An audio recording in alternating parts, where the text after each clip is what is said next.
Sejarah lan peran pasar Kedung Adem. Luwih saka pusat ekonomi. Sugeng rawuh ing Kedung Adem. Sawijining kecamatan cilik nanging penting ing Kabupaten Bojonegoro, Jawa Timur.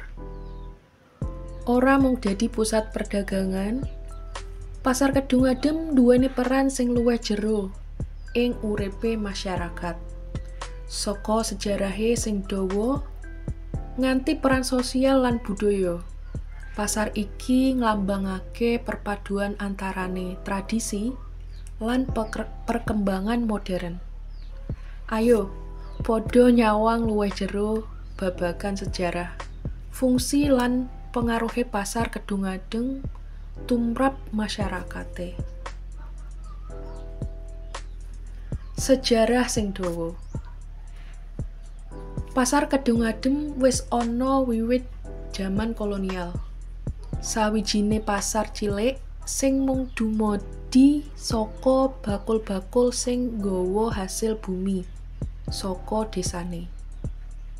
Ing wektu kuwi, wong-wong mlaku kaki karo gerobak utawa nggunakake sapi kanggo nggawa dagangane.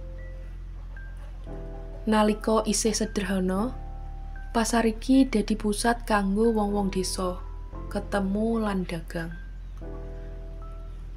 Kegiatan jual beli berkembang karo dibukake jalur transportasi sing luwih apik. Lan saiti-saiti pasar dadi luwih rame karo tambah akehe pedagang. Sejarah Pasar Kedung Adem uga digadhengake karo semangat gotong royong. Ing taun 1980-an, waktu pasar dilalap geni, masyarakat ora wedi kanggo bangun maneh. Kanthi tekad sing kuat, pasar dibangun kanthi kios anyar lan infrastruktur sing luwih apik. Sawise kebakaran, pasar ngadepi modernisasi. Nanging tetep ngekekake semangat tradisional sing kuat. Pusat ekonomi lan sosial masyarakat. Dadi pusat ekonomi kanggo Kedung Adem lan desa-desa sakupenge, Pasar Kedung Adem ora mung dadi panggonan kanggo dodolan barang utawa kebutuhan pokok. Ing kene, para pedagang njajakake macem-macem produk sing ora mung produk lokal, nanging uga produk saka luar kutha, kayata sandangan, elektronik, nganti perabotan omah. Pasar iki uga dadi sumber penghidupan kanggo akeh wong, saka bakul cilik nganti para pengrajin lan petani.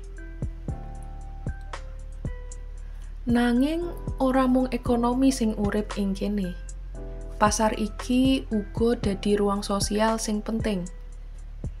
Ing kene, wong-wong ora mung blanja, nanging uga saling tukar kabar, ngobrol lan rembugan, babagan kabar desa utawa kutha liya.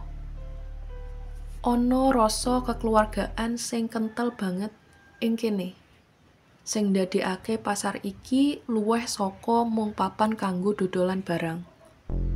Para pedagang lan pelanggan asring kenal siji lan sijine.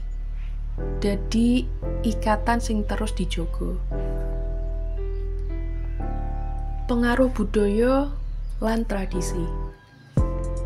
Pasar Kedung Adem uga nduweni peran penting ing lestarine budaya lan tradisional lokal. Ing pirang-pirang kesempatan, pasar dadi papan kanggo diselenggarakaake acara adat lan upacara tradisional.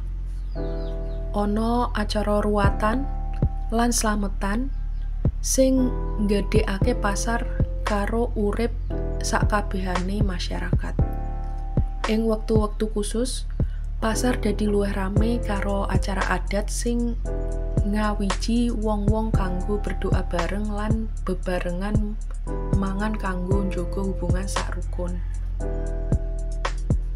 Pasar uga dadi papan kanggo para pengrajin lokal ngenalake karyane. Ana tukang tenun,